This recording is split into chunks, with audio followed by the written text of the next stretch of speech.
Well, whether we like it or not, the trade market has officially been set, with the Orlando Magic pulling off a massive trade for Desmond Bane of the Memphis Grizzlies, trading an absolute trade haul, including Kentavious Caldwell-Pope, former Laker KCP, Cole Anthony, and four future first-round draft picks and a future first-round draft pick swap, all for one guy being Desmond Bane.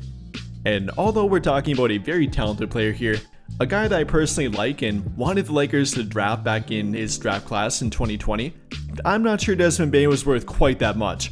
Again, we're talking about four future first-round draft picks, one of which is incredibly valuable, that being the 2026 draft pick via the Phoenix Suns, who probably won't be very good, along with three draft picks that may or may not be that valuable via the Orlando Magic, who likely should be good with a combination of Desmond Bane, Paolo Banchero, and Franz Wagner.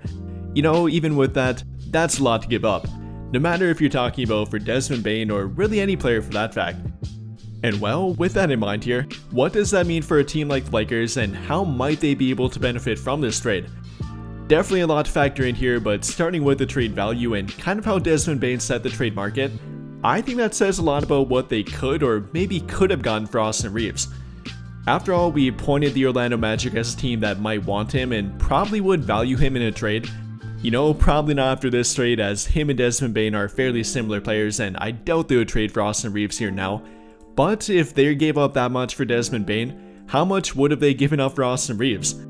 I mean, talking about Desmond Bane, maybe a bit better of a scoring option, is a better three-point shooter, so maybe they'd value him a bit more than Reaves, but they're really not that far off from one another. And if people talk about how badly Reaves played during the postseason, I personally don't think it was that bad, but no matter what, Desmond Bane definitely played worse. Compared to Reaves, who averaged roughly 16.2 points per game, 5 rebounds per game, and 4 assists per game, shooting 41% from the field and 32% from 3, Bane averaged only about 15 points per game, 6 rebounds per game, 3 assists per game, and shot a abysmal 31% from the field and 22% from beyond the arc. And yet, that's the guy that got traded for 4 future first-round draft picks, one of which being an incredibly valuable first-round draft pick, 1 future first-round draft pick swap, Kentavious Caldwell-Pope, and Cole Anthony all in one trade. So pointing that to Austin Reaves here, I've said before that Reaves might be worth up to 2 to 3 first-round draft picks, maybe, and people then said to me that I'm absolutely crazy for saying that he might be worth 1 to 2 first-round draft picks, not even good first-round draft picks, and that he wouldn't be worth anywhere near what Desmond Bane just got. So with that in mind here, I think that kind of proves that wrong and that he probably would be pretty close to that amount. Again, maybe not quite that much. I mean, the Orlando Magic definitely valued Desmond Bane more than a different team would. I imagine so anyways. Probably more than any other team would for that fact, which would probably also be the case with Austin Reaves here. No, a different team wouldn't give up 4 future first-round draft picks for him, along with a good veteran player and a decent young player with Cole Anthony. But it probably wouldn't be that much less and not a whole lot less than many think.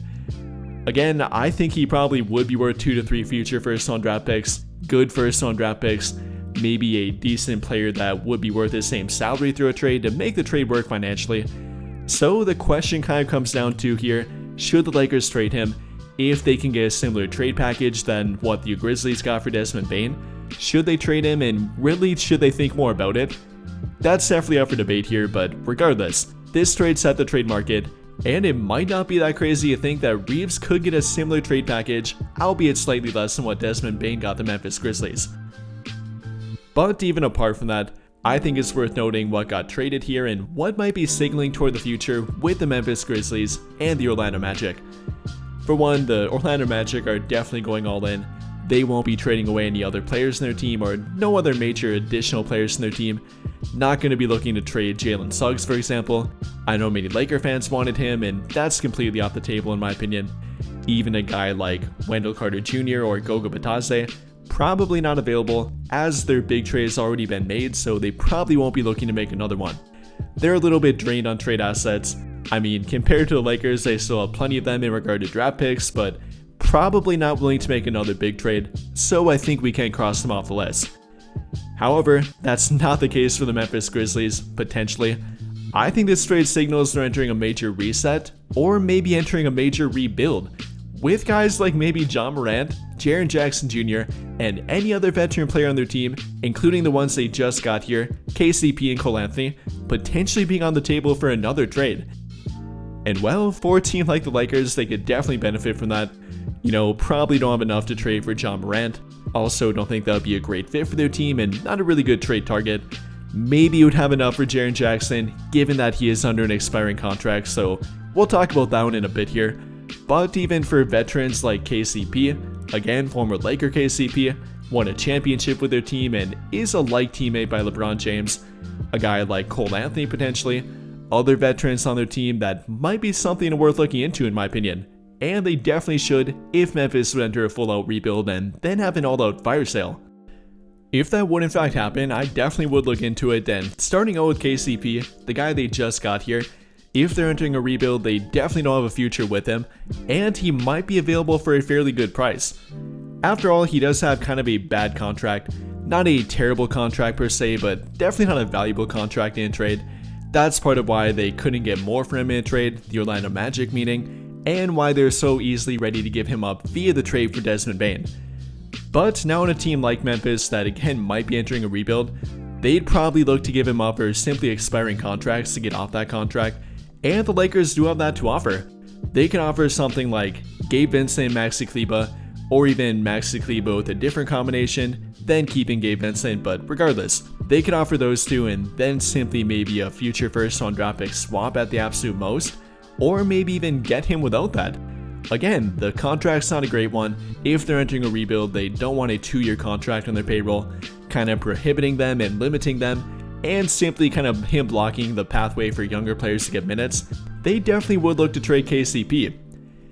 And while I don't absolutely love the trade for KCP, I don't love the contract anyways, he definitely would be a good fit. I mean, pointing to what he did back with their team from 2018 to 2021, he definitely was a good fit and a valuable asset next to LeBron James, which would also be the case with Luka Doncic. Now being 32 years old, but still a very good 3-and-D option, or at least can be anyways, definitely coming off a bit of a down year, which is actually a good thing for the Lakers, and in regard to making a trade for him, it would help them get him for a better price or any other team for that fact. Coming off a year of averaging 9 points per game, 2 rebounds per game, 2 assists per game, 1.3 steals per game, but only shooting 34.2% from 3. That's the worst for him in any year dating back to 2015, so pretty much a decade at this point, and definitely a down year for him that might signal a drop off, but it could also signal simply not a good fit for the Magic, and they didn't give him enough floor spacing to get open 3-point looks, which is more true in my opinion. But then trading him to a team with LeBron James and Luka Doncic, also maybe Austin Reeves next to him, I'd be willing to bet that would go back up. Like I said, he did play well with their team from 2018 to 2021, shooting roughly 38% from beyond the arc in that time frame, over 40% on corner threes, and also catch and shoot threes, so I think that would go back up for him. Then defensively, remains a productive defender that can be a primary point of attack option for your team.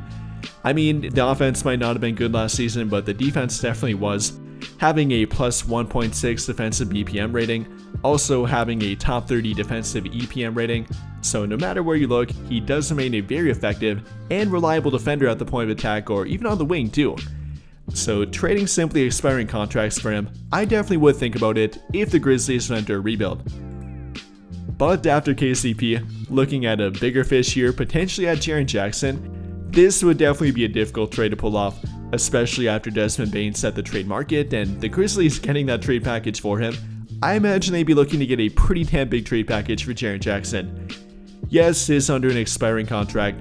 They have yet to reach a new contract with him, so that might devalue him a little bit, but not enough for a team like the Lakers to maybe get him in my opinion. If they would try to do it, it would take everything from Austin Reeves, then maybe another valuable contract or a player with Dalton Connect, every trade asset they have available to them, meaning their 2031 future first round draft pick completely unprotected, 3 future first round draft pick swaps probably, and literally every trade asset they pretty much have to offer.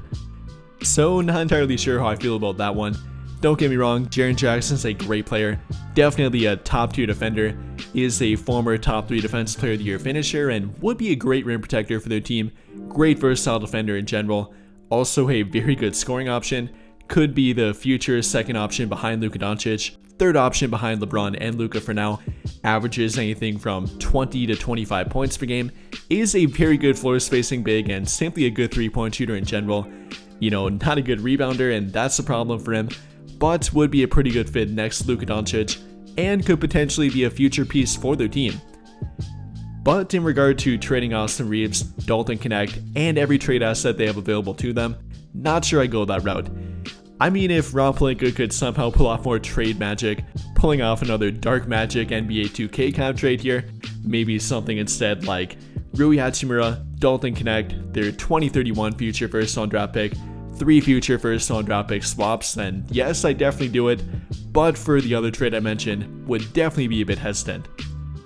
Regardless though, the Grizzlies did set the trade market, they might be entering a reset or maybe although rebuild, and I definitely would keep them on my radar if I'm a team like the Lakers. Whether it's a guy like Jaren Jackson, whether it's a guy like KCP, or other veterans of their team like John Conchar, Jay Huff, or literally anyone else, they might be a team that's open to more trades in the future, and in the not so distant future too.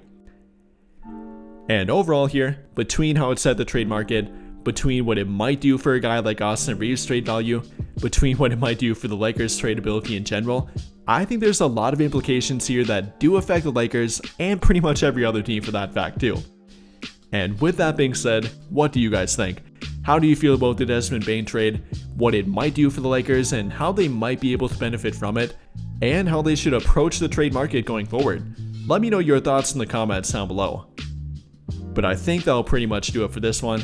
And if you enjoyed the video, then I'll greatly appreciate it if you drop a like, subscribe to the channel if you have not already, and hit that notification bell to never miss out when I upload a video. But as always, thank you for watching and have a great day or night.